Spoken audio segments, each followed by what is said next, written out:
அது பாட்டி, கல்யாணம் நல்லபடியா நடக்கணும்னு வேண்டிக்கிட்டு கட்டினது பாட்டி.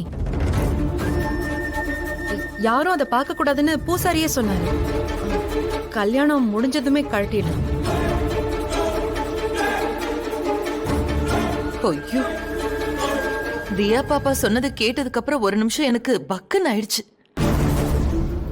துளசி அதை தாயத்துன்னு சொன்னதுக்கு அப்புறம் தான் கொஞ்சமாவது நிம்மதியா இருக்கு.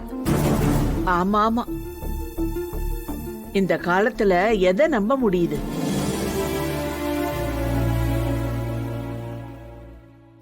சினிமால வர்ற மாதிரி ரகசியமா தாலிய கட்டிக்கிட்டு வீட்டுக்கு தெரியாம அதை மறைச்சுக்கிட்டு வாழற பொண்ணுங்க எத்தனையோ இருக்குதுங்க.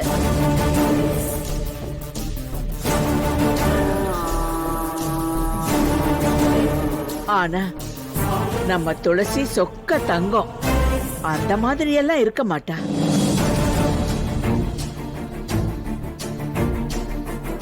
இருந்தாலும் கோயிலுக்கு நல்லவனும் வருவான், கெட்டவனும் வருவான். எவனாவது பொறுக்கி பைய வம்படியா இவ கழுத்துல தாலி கட்டி இருந்தா,